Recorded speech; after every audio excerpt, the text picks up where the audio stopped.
Hello, my beautiful co-creators. Lilu here on the Juicy Living Tour in Sedona, Arizona, and I bumped into Regina Meredith. Hello. Wonderful to meet you, Lilu. I've seen your work. And so have I. And this is wonderful to be able to connect here in person. And especially in Sedona, where these type of serendipitous events are bound to occur. And you were about to interview Greg Braden. Yeah, when we met, I was just going into the interview. That was a fabulous interview, by the way. Yeah. What a We've had a really great good job time. we have. It's the best. I wouldn't change my job or life for anyone's. And you have a network called Conscious Media Network. And how long have you been doing this? What is your story? How did you started it? I want to know everything. Okay, so that's kind of a long story. Yeah. Because you can't separate, like everything in the universe, you can't separate one event from another, right? But I've been in media my entire adult life. So it started out as traditional media, as a news anchor, actually as a sports anchor initially, on NBC here in America, and locally at a station, and then I went on to news anchoring after that. And where life started getting interesting for me was in the mid-'80s. I began some really deep inquiry into the big questions of life, and I was very insistent. I went to some lengths, and I read a lot, I practiced a lot, I connected with people, and got deeply into meditation. And I began understanding and seeing life, obviously, once that door is open, in a new way. And at the time I was anchoring news, traditional. Yeah. So there's a gap nightly, there. big gap, very, if it bleeds, it leads, very depressing information. And what was happening is, in the midst of the story coming in over the wire of some atrocity, which it mostly is, I would see things such as a multiple shooting where a father had murdered his wife and children. This is one example. And I would just be flattened by it, but I wasn't flat. I mean, yes, I was shocked in the normal sense, but I would immediately at my desk there, when I'm supposed to be writing this story, be thinking, my God, what is the dynamic between those souls? Is this a karmic repercussion of something? And I was going like this all the time. And it started becoming clear that I was not in resonance with my job. It was making me sick, actually. In fact, I was so drained by doing that job and being literally positioned under microwave dishes on the building that I started fainting in public. I mean, it was a very bad period of time. I hated being a news anchor. And so I had a choice. I could either go into dippy little kinds of jobs in the media, or I could use it for transformation. And I chose at that time that if this is where my being and mind is, this is the type of question I'm asking, that's where I should put my energy. And I started creating my own programs and taking them to networks and newsrooms, and I was able to create a lot of interesting things after that through the years. So I went into alternative media certainly by the late 80s. I was in Europe shooting quantum physics and healing, and by 1986, 87, some of the top physicists who have now become very well known but were unknown at the time. And started brokering it from there into environmental. I did 100+ environmental features, documentaries, anything that I felt was interesting in the moment, and that I could get a station or a network to buy into. And so ultimately that led to something as kind of everyday as vegetarian cuisine, because I was a cook and a vegetarian. So I wrote a couple cookbooks and did a 6-season show on PBS that ended up in the US, Canada, and Australia for years, actually. But underneath that, I was always still looking at the big questions. And one of them, to me, that had struck me more deeply, and probably yourself and most anyone watching this, is the notion of, what is the human race? How did we get here? And what are we doing? And in this thing that everyone talks about, this divine spark that is supposed to be our true essence, how do we reconnect with that? And I came across information from an esoteric source in the mid-'80s that I resonated with instantly. It was a very different view of the beginning of mankind. And only a few people around the globe have had access to that information thus far. And as the years went on, and I met up with and interviewed people like Greg Braden and Drum Below, and I had met a lot of these people long before Conscious Media Network. I was already out there saying, look, when I have the vehicle, let's do something together. So and even Zecharia Sitchin, David Icke, which is coming from a whole different perspective of the origins of mankind, coming through advanced species, genetic engineering, cloning, to the Dogon tribe, to the Hopi saying, no, we've come from the stars, different way of saying a similar thing, to Greg Braden's most recent work, which is we are here by some type of intelligence, which you could say is intelligent design, but without going into what people are misconstruing as religious connotations to that, which it really means there's some guiding intelligence. Now, that can be something that people know as God. It can be something that is as maybe a little more challenging, such as ET civilizations. It can be many things. But what I was exposed to in the mid-'80s embraces all of it. It makes all of it valid and true. It's a larger container. And what I loved about it is it brought back a deep, deep sense of compassion for our species, for each other. And beyond that, it brings back a level of empowerment that I haven't really encountered much out there yet, even with all the people I've interviewed and been with, and I really delve into their work. It transcends that still. So that became the driving force behind everything I did from that point on to now. And I've written a book, which will be out probably in the next few months. And I actually share that entire, it's a long one, I share that story in the book. And when the time comes where others encounter it, I would just say to them, look at this completely openly, bring your heart, your body, your mind.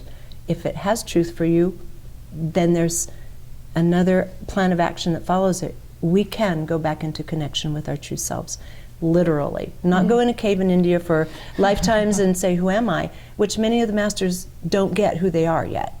And that's something that's not really well known. It is a practice of who am I and being in bliss, but not necessarily knowing what we are and bringing it in a useful way so that we can really transform the way life on Earth is going. And we all have that ability. And how did you feel guided within that journey? Unbeknownst to me, I have been listening my whole life. I had some early events occur in life which kind of split me off emotionally from others. And as a result of that, I learned to rely on myself.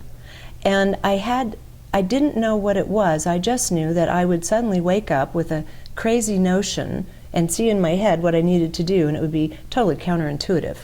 And like, quit your job or sell your beautiful house. You're going now, move now. And it turns out it would be right before a crash. I'd get a dream, right? And when I had a little money in the stock markets years ago, I had a dream the night before one of the really big crashes. So this is not just dreams, but just a knowingness had been occurring. And so I just followed it, and I didn't care if people thought I was crazy. And as time went on, I began understanding in a much deeper sense what was speaking to me, what the mechanism was, when it was me, my authentic true self, that is connected to all the rest and open being like you and everyone else on the planet, to all of it.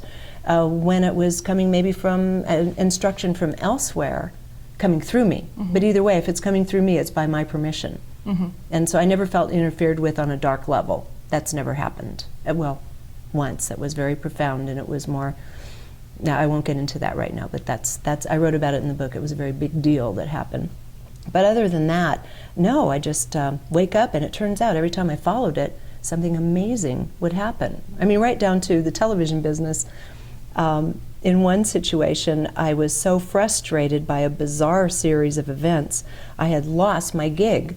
I'd just done an award-winning documentary. I was hosting, I had the pick of all the shows, all the projects at this PBS station, and something happened. And all the department heads were ordered to fire me instantly. And I was never told what happened. It was from the general manager. I never knew. They didn't know. Only he knows. He'll go to his grave with it. Something happened. And I had my vegetarian cooking show lined up with them as my partners, and now I had no income. I have a son to raise. I'm a single mother. I have a mortgage and not a lot of money in PBS. And I thought, how do I do this show? I don't know how to market. I don't know how to do any of this. I know how to produce shows. So I fiddled around for a couple weeks, and Monday morning I'll start. Monday morning comes, and I'm literally polishing the chrome on the sink in my kitchen, and I get the nudge, go meditate now. So I sat down, all right. I felt like I was being pushed, and my butt no sooner hit the chair when a voice, very loud voice, said, just begin and all the help will be there. And I thought, all right, you know, I got up, I didn't know what they meant. I thought, I'll go to the store, I'll buy a couple magazines in this area and find out what ad rates are. And you know, television and PBS has nothing to do with an ad in a magazine. I was so uninformed, I didn't know what else to do. The first phone call I made, the man said, oh my God, we've been wanting to do a deal with PBS. And he remained my business partner and the project developer for 6 years from that moment forward. I never even had to look. And that's a very hard person to find in that industry. You can look for years and not find a partner like that. So that kind of thing was always happening. You were supported. Totally supported. What was the biggest challenges that you had to face, though? In Well, the you midst have of to all face- that, going for your dream, you must have faced some barriers and some things within yourself that you had to change, coming from TV and going into your own self-discovery journey at the same time, then creating a show that will impact people's soul and heart. I think the big thing is I had to hide who I was for years. So you don't talk about that stuff in the news and television industry because you'll be ridiculed. So I had my own separate life. I mean, for 25 years I have been facilitating group meditations, and we were in Sedona. Even, for example, the harmonic concordance alignment that happened, I did that for the city, and I mean, I've done a lot. That was in '87? No, that was the one that was more recently in 2003 or 4, I forget the date. And so I do it at that level down to small group level, and I've been doing it continuously for 25 years. So that's not the part of my life I talked about. Writing, doing automatic writing, things where information streams through. You don't really talk about that when you're in my world. So I think that was always a problem, is I didn't feel free to speak my full truth.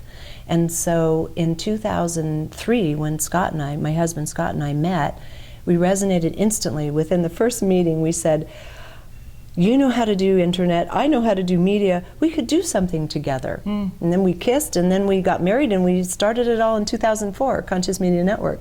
And it was originally to have been a PBS series where it was called Rebels with a Cause. All these people, Greg and others, I was going to interview them back then in 2000 for a PBS series. I had distribution and everything, but the legal teams at PBS were coming under a lot of fire from the government to not allow them to say certain things in their underwriting. It was squeezing out the potential for sponsorship to the point where it was dead. So Scott and I met at exactly the right moment. My vegetarian cooking show, that front for my life, was winding down, and I could bring my true life out into the light. And so that was a little bit of a challenge through the years. The other challenge is obvious in that I worked within an old paradigm structure, which is you work with a station, you work with a network, you work with sponsors and so forth, and you can bring in revenue. Now switching to the internet model where everyone expected everything has to be free, and when we started, there was no, you know better than I because you have a deep background in marketing. I didn't know anything, and neither Scott didn't really either. How do you make this thing fly? So being willing to go away from mainstream news to alternative media, and then away from alternative media to the internet, meant you have to be willing to let go of your notion of what abundance is. If you know what I mean. The income started reducing because it was uncharted territory. And it was all alternative subjects. But that wasn't a deterrent. I lead a good life anyway. I always have fresh flowers and nice little houses and beautiful food and good friends, so the abundance is already there. I didn't need a lot of money to make it happen. Nonetheless, there are the realities. Still have a mortgage and expenses doing this work. Scott and I travel. That's our life. It costs. But it seems like you followed your heart and you've trusted the process. Always. I think certainly, maybe my entire life, but consciously, I know I've been doing that for the last at least 30 years, and it changed the quality of the decisions. Yeah. Had I not been, I would have never done this. I would have just kept it to myself and hidden, and I would have kept trying to create media gigs that paid a lot of money so I could have been comfortable and not made fun of, you know, not subject to ridicule. But that wasn't my choice. Are you encouraged by how the media are transforming right now, or what's happening? Or on the I'm internet? encouraged by people like you and people like us and all of the other brilliant people and the vigilante websites out there. I'm encouraged by the internet. I may be going back into the world of television. It's a possibility that's on the table right now, taking what we do in a different kind of format to television. The way has already been paved. I may not. We'll see. It's Hollywood. But Jesse Ventura has done a brilliant job of getting out there and showing that people are magnetized to this information. His is very much the male warrior and conspiracy. Nonetheless, I've interviewed almost all those same people, so I don't mind going there. I don't have a problem going to those little dark corners, but trying to find the light in them. And so I'm encouraged that he's broken through. Very little else has happened. I mean, Oprah had Eckhart Tolle on for a day, but the new network, I'm not really seeing evidence of that kind of programming. Same with all the networks, really. I think we're getting into interesting human emotional themes in television, but really taking on the deep stuff full on isn't happening enough for my liking just yet, but it doesn't matter because the revolution is happening where we are on the internet. And how would you, what is a leader for you? Are you seeing the role of leadership changing or leaders changing? What do you think is needed right now? I see leadership in a different way. Before we had, kings and queens and presidents. Now we have people in the media that are magnetizing people to them. The media seems to kind of almost be a new royalty in a sense. I mean, look at Oprah, even Martha Stewart. These are considered kind of American media royalty. Yeah. And so they amass a certain amount of attention, but to me the real leaders are coming out of the need for wisdom. In fact, I think it was 2005, an article came out in Wired magazine, and it was saying that the leaders of the future, the new way, is the search for wisdom. And that was just after we had begun Conscious Media Network. And I think people like David Icke, who is evolving himself in his own story, as well as bringing to light some pretty dark stuff, but he's now moving into the light. He's moving into our own development of our own consciousness, understanding the nature of who we are. He's going through that process, and he has magnetized through his own courage and journey so many people to him. Yeah. That would be considered a new leader in the world. I mean, he's the most well-known in this alternative movement, by far. And he does it purely from heart. He lives a modest life. I know him well.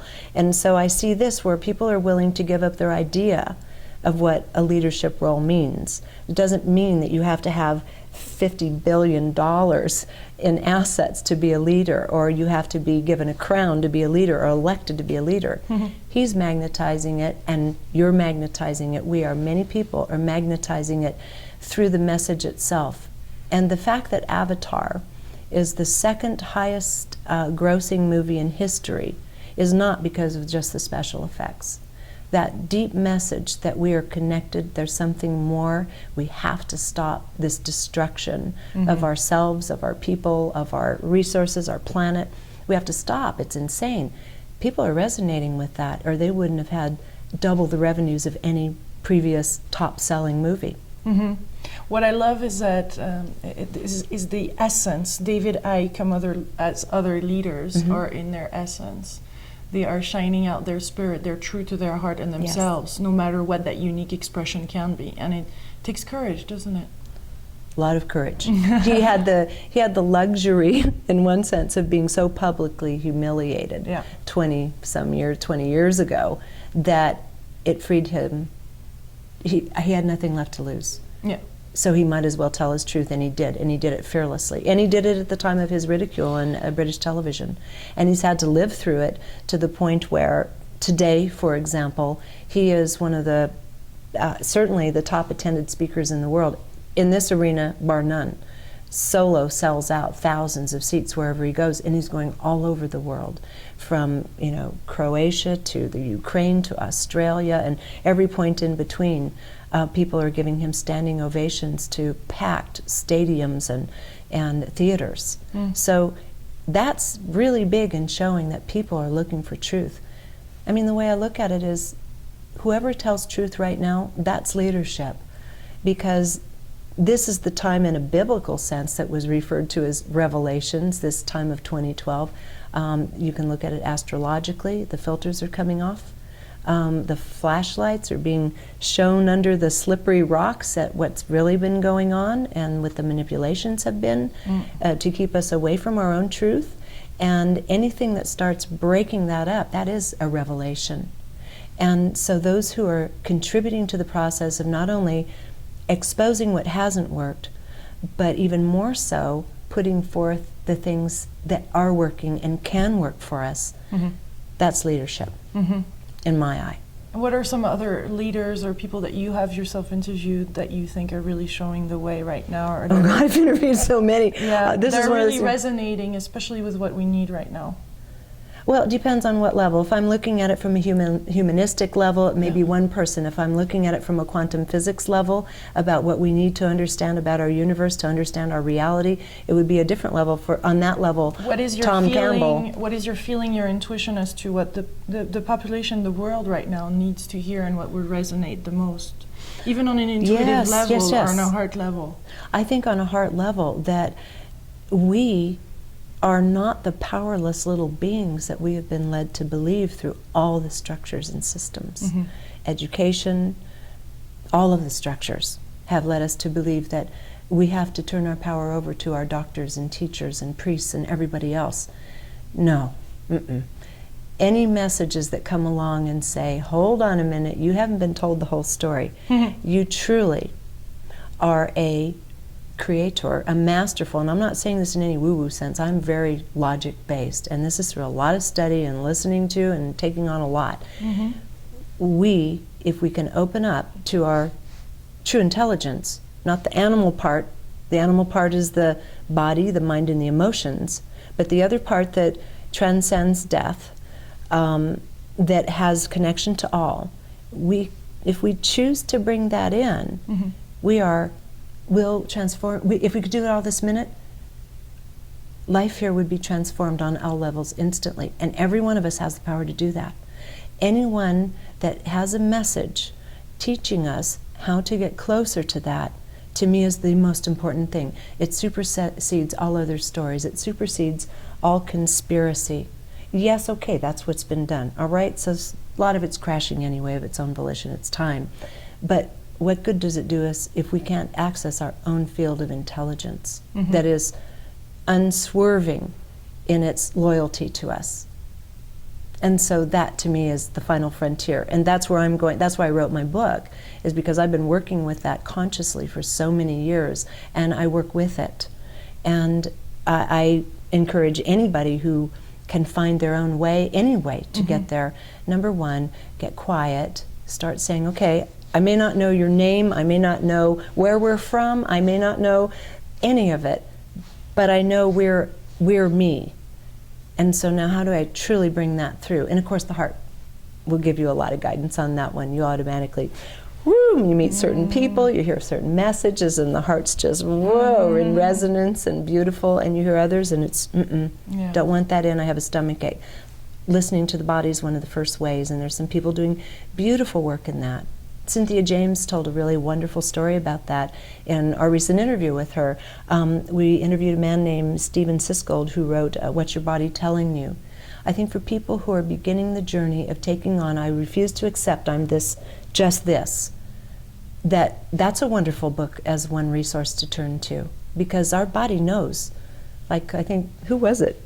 So maybe it was David Sereti yesterday said, your baby toe is more connected than your brain. It will tell you everything if you get quiet enough to listen to it, which I love that statement. Yeah. And that's true. So we can come in through the body, meditation, any way we want just come in. We need to come into our intelligence and wisdom. But you have yourself, through those interviews and being in the presence of really people that have tapped and have this as an open door. I mean, they really communicate. And so you have probably benefited a lot from that. I have, but I was doing it before I started this. Yeah. And so for me, it's a resonance for us. Yeah. Because that's the way I live, and I resonate with those people because they live that way too. And so I invite them in so that we can have a rapport with each other. And usually a lot of the interviewees and we become friends. I recognize you, and we love each other before the interview even begins. And it's because we've had this mutual kind of understanding and practice and work that we've been doing. And so it validates, it gives me new language too. Mine might be my experience, and it may be something that another person relates to or doesn't relate to. Their experience may relate, a person watching may relate much more to the kind of experience they had. And so we all come together to bring our experiences and reveal this in one another. And I think that's really, for me, the joy of this journey, is helping connect our viewers with a myriad of ways that we can all connect with ourselves. What are you truly grateful for? I'm grateful for life. I'm grateful for Earth. I'm grateful for everybody I love. I'm grateful for cupcakes. I mean, when I sit down to do a little gratitude journal, honestly, I have to stop because I'm just filling up pages. I really love life. I love the people. I love the people. I love the fact that even just the whole human species, that we've shown up together at this time to do this, and it brings tears to my eyes to think about how long and arduous and our journey has been, what courage it takes to be here right now. I'm glad you and I are sitting here. I'm glad we're talking about this with each other, with other people, with our audience.